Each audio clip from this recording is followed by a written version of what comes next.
Get connected. Kung siya pasabot, we know that we are not created to do life alone. Nakikitawa na yung saying, no man is an island. Di ba?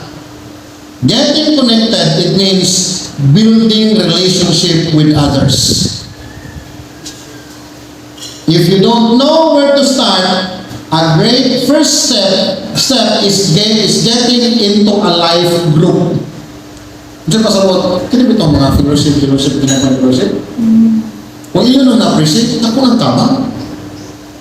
Namutubo ka, kaysa nag-inusara ka. Diba? Nganong gilaay na mga pangalagan? Feeling mo na parang usa. Diba? Ang gilaay na mga kasama-kasama sa mga kinabuhi. Mura mo, buwag mo, yung tagad na mo. Matakita nimo ang importansya sa usang simbahan mo na naitawag na to fellowship. O naan po sila fellowship karon. Yeah? Get connected to each other. No? Being in a life group gives us the opportunity to consistently meet with other people who we can talk, depend on, and explore God's Word alongside. Di ba? Diha nimo maka-istorya kaniya, diha ka maka-depend sa iya, makahatag ka o maka-share ka sa iya, and explore God's Word alongside. Di mawala ko sa Ginoo sa fellowship. O diha ka ma-encourage, diha ka ma-lift up na gabi nimo hasula, gabi nimo problemaha, pero through sa group nimo nabuhi ka o nagpadayon ka sa pagtubo.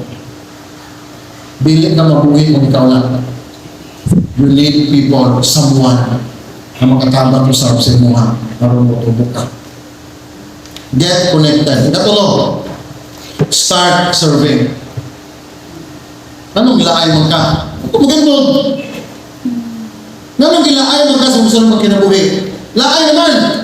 Kung magkaboy, malagad ka naman. Kung magkakalagad, o magkakaserve. Yeah? Start serving. Sa unsa na paagi. Remember this. You are part of the body of Christ. And you are important part sa lawas ni Kristo. Ngano ang ka nagpadayon sa pagkalagad? Anong gilaay mo ka? Kaya feeling ni mo, wakay apil. Kaya feeling nyo, wag appeal sa part sa lawas ni Kristo. Kaya naman, wag ka nag-serve. In just a small, pas mag-serve mo sa iglesia, ma-feel mo na, I am the part of the family. Kung diha nga pamangagi, ma-feel mo, nindot ang pagtubo na sa Kristohan ng pagkinubuhi.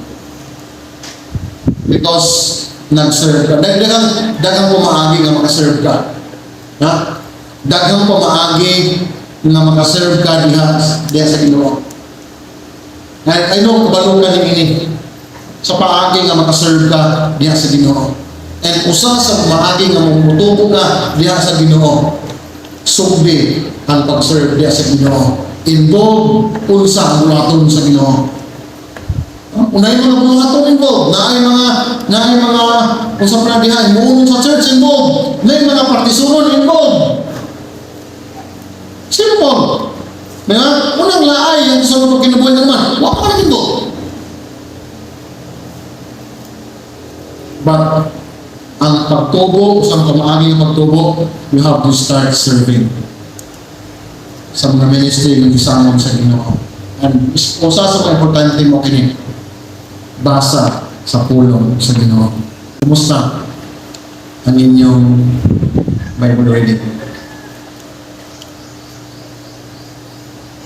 Diba?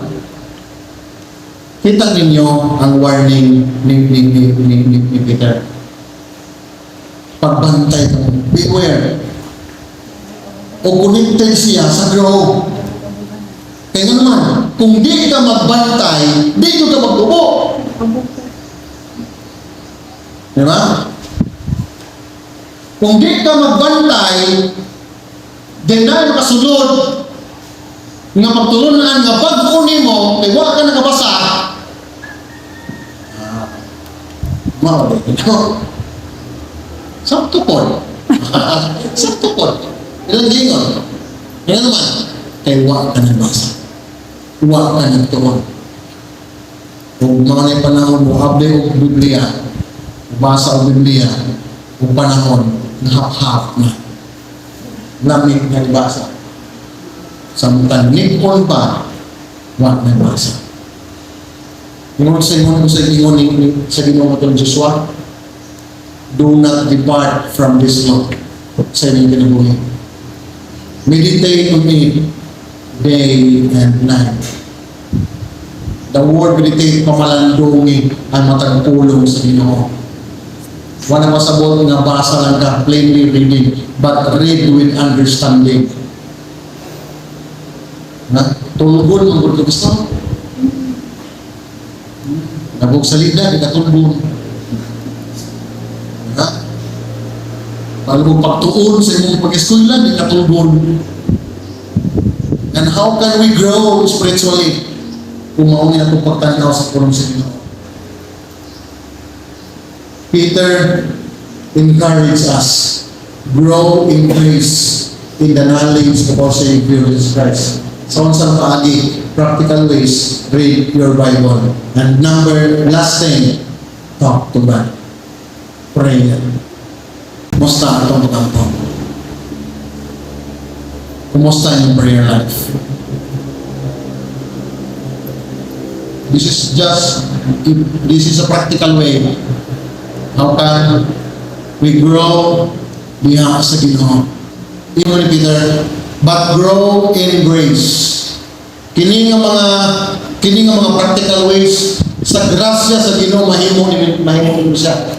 Amen. Diba? And dapat sunod nga sumpay. And in the knowledge of our Savior Jesus Christ. The most important thing is to know Jesus as your personal Savior. Kung wala ka nakaila ni Jesus sa imong kinabuhi, di yun ka motubo. O di yun ka maghandong nga motubo. I tell you,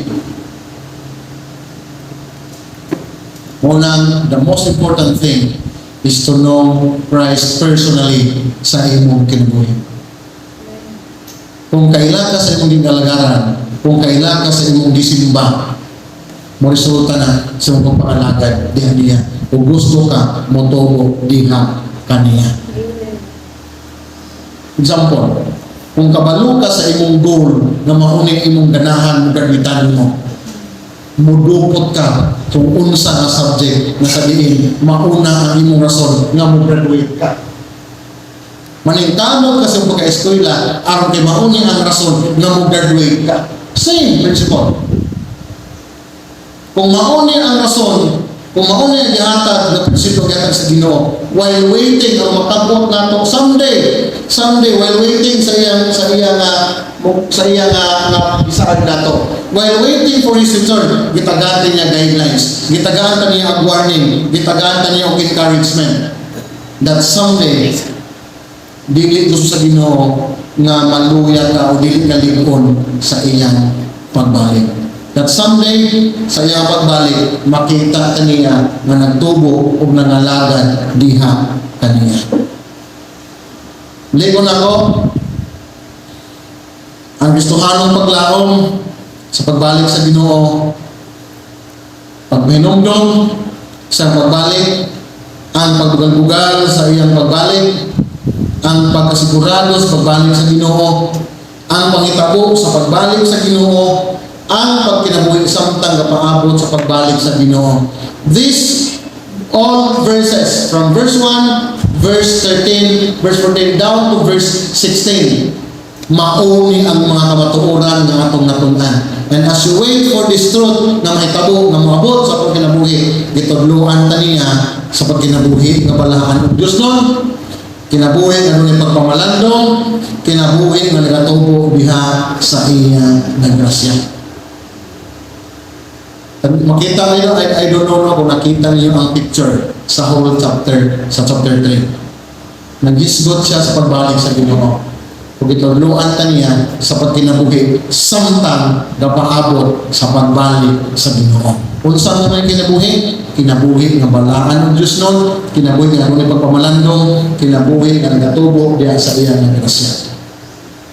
And sa pagtubo sa iya nga grasya, tuluan ta niya sa pagbasa, tuluan ta niya sa pagtampo, to involve sa ministry, gituluan ta niya sa pag-connect to each other, gituluan ta niya to go to church regularly. Mauni pamaagi na magtubo ka niya sa grasya o sa pagkaibalo nimo ni Kristo Jesus, that when ka more intimate, have more intimate relationship diha sa Ginoo. And Peter ends his verse, his letter in verse 18.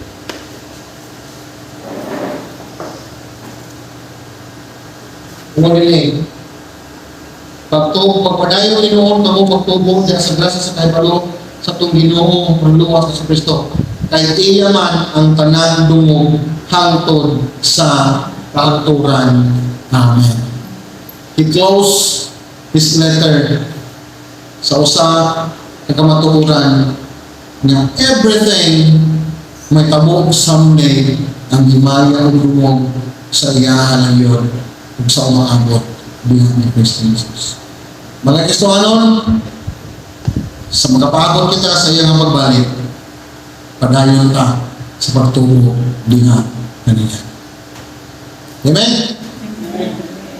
So don't go to the church with your own motive.